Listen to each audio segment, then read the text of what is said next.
नमस्कार। आज हम एक बहुत ही दिलचस्प सफर पर निकल रहे हैं। भारत, दुनिया का सबसे बड़ा लोकतंत्र, आखिर बना कैसे? हमारे पास जो सामग्री है वो इसी कहानी को परत दर परत खोलती है। जी, और ये कहानी हैरत अंगेज है। इसमें प्राचीन जड़ों से लेकर ब्रिटिश राज का असर, फिर आजादी, संविधान निर्माण और उसके बाद की जो चुनौतियां और सफलताएं रहीं, सब कुछ शामिल है। तो हमारा मकसद है इस पूरी यात्रा के जो अहम पड़ाव हैं उनको समझना। शुरुआत शायद प्राचीन भारत से करनी होगी। वहाँ क्या मिलता है हमें? हाँ बिल्कुल, स्रोत हमें वैदिक काल की सभा और समिति के बारे में बताते हैं। अब देखिए, ये आज वाला लोकतंत्र तो नहीं था, जाहिर है। हाँ, वो तो है। स्रोत बताते हैं कि सभा शायद बुजुर्गों या खास लोगों की बैठक होती थी और समिति आम लोगों की, लेकिन वहाँ अहम मसलों पर बहस होती थी। तो विचार विमर्श की एक परंपरा दिखती है। अच्छा, तो सिर्फ विचार विमर्श, कोई फैसले लेने का अधिकार? हाँ, कुछ हद तक। बाद में जैसे 6ठी सदी ईसा पूर्व के आसपास गण संघ या गणराज्य भी आए। वज्जी संघ एक मशहूर उदाहरण है। हाँ, सुना है मैंने। ये गैर राजशाही व्यवस्थाएं थी, मतलब राजा नहीं होता था। फैसले प्रतिनिधियों की सहमति से होते थे। हाँ, शायद आज के हिसाब से देखें तो ये थोड़े एरिस्टोक्रेटिक या कुलीन तंत्र जैसे ज्यादा थे, लेकिन भागीदारी का आइडिया पुराना है, ये साफ है। दिलचस्प। लेकिन फिर ये जो आज का ढांचा है, पार्लियामेंट, चुनाव, ये कैसे बना? यहाँ ब्रिटिश राज का जिक्र बहुत आता है स्रोतों में। हाँ, वो एक बहुत ही अहम मोड़ था। असल में शुरुआत हुई 1861 के इंडियन काउंसिल एक्ट से। पहली बार भारतीयों को, मतलब नामजद सदस्यों के तौर पर, लेजिस्लेटिव काउंसिल में जगह मिली। जगह तो मिली, पर शक्ति तो बहुत कम रही होगी। ना के बराबर, पर एक शुरुआत थी। फिर धीरे धीरे चीजें बढ़ी। 1892 के एक्ट में अप्रत्यक्ष चुनाव का कॉन्सेप्ट आया। और फिर 1909 मिंटो मॉर्ले सुधार। इसमें निर्वाचित सदस्य तो बढ़े, पर वो एक अलग निर्वाचक मंडल वाली बात भी आ गई ना। बिल्कुल, सेपरेट इलेक्टोरेट्स, जिसका असर बहुत दूर तक गया। फिर 1919 मॉन्टेग्यू चेम्सफोर्ड सुधार। प्रांतों में द्वैध शासन यानी डायरकी शुरू हुई। कुछ विभाग भारतीय मंत्रियों को दिए गए। लेकिन कहते हैं कि असली नींव तो 1935 के गवर्नमेंट ऑफ इंडिया एक्ट ने रखी। हाँ, वो माइलस्टोन था।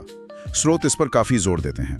इसने प्रांतीय स्वायत्तता दी, वोट का अधिकार बढ़ाया, हालांकि जैसा आपने पहले कहा सीमित ही था, शायद 10-15% आबादी तक। हाँ। और एक फेडरल स्ट्रक्चर का प्रस्ताव रखा। हमारे आज के संविधान का कह सकते हैं काफी कुछ यहीं से लिया गया है। और इसी दौरान जो राष्ट्रवादी आंदोलन चल रहा था, वो इन सीमित ढांचों का इस्तेमाल करके ही ज्यादा अधिकारों की मांग कर रहा था। सही। और फिर आया स्वतंत्रता का क्षण और संविधान सभा का गठन। क्या कमाल की बहसें हुई होंगी वहां। Doctor B.R. अम्बेडकर, नेहरू जी, पटेल जी, इन सब नेताओं की भूमिका का जिक्र स्रोत करते हैं। और उन्होंने दुनिया भर के संविधानों को स्टडी किया है ना। भारत के लिए सबसे सही क्या होगा ये सोचा। जी हाँ, और नतीजा सामने आया हमारा संविधान। एक संप्रभु, समाजवादी, पंथनिरपेक्ष, लोकतांत्रिक गणराज्य। और सबसे बड़ी बात शायद उस जमाने में सबको वोट का अधिकार देना, यूनिवर्सल अडल्ट फ्रेंचाइज। बिल्कुल, बहुत क्रांतिकारी कदम था वो। साथ में संसदीय प्रणाली, मौलिक अधिकार, एक स्वतंत्र न्यायपालिका, ये सब इसकी मजबूतियां हैं। आजादी के बाद का सफर कैसा रहा? स्रोत क्या बताते हैं? जाहिर है सब आसान नहीं रहा होगा। नहीं, बिल्कुल नहीं। उतार चढ़ाव दोनों रहे हैं।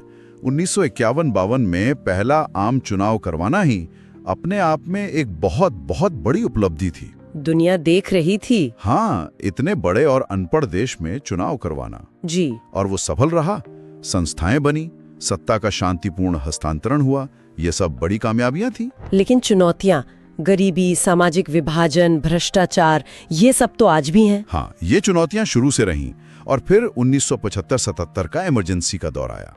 स्रोत उसे लोकतंत्र पर एक बड़े संकट की तरह देखते हैं, एक काला अध्याय। लेकिन उसके बाद चुनाव हुए और सरकार बदल गई। यही तो, ये लोकतंत्र की ही ताकत थी, लोग सामने आए। और दूसरी कामयाबियों को भी देखना चाहिए। लगातार चुनाव होते रहे, हमारा मीडिया, सिविल सोसाइटी, ये सब कितने वाइब्रेंट है। और सूचना का अधिकार, RTI जैसा कानून। हाँ, RTI का जिक्र अहम है। इसने आम नागरिक को ताकत दी है सवाल पूछने की। और पंचायती राज को भी नहीं भूलना चाहिए, जिसने लोकतंत्र को जमीनी स्तर तक पहुंचाया। तो कुल मिलाकर ये स्रोत यही दिखा रहे हैं कि भारतीय लोकतंत्र एक सतत प्रक्रिया है। ये रोका हुआ नहीं है, ये बन रहा है, बदल रहा है। बिल्कुल, जड़ें प्राचीन है, ढांचा औपनिवेशिक काल में बना, संविधान ने इसे संस्थागत रूप दिया और आजादी के बाद इसने बहुत कुछ झेला है, बहुत कुछ सीखा है और आगे बढ़ रहा है। तो ये एक तरह का वर्क इन प्रोग्रेस है, जैसा कि इन विश्लेषणों में भी लगता है। इसमें सफलताएं भी हैं और चिंताएं भी। सवाल जो ये स्रोत हमारे सोचने के लिए छोड़ जाते हैं, इस लोकतंत्र को जीवंत और मजबूत बनाए रखने के लिए संवैधानिक मूल्यों का पालन कितना जरूरी है, और इसमें नागरिक समाज की, हम सबकी क्या भूमिका हो सकती है, इस पर जरूर सोचना चाहिए। जी बिल्कुल। ये सवाल हम सब के लिए है।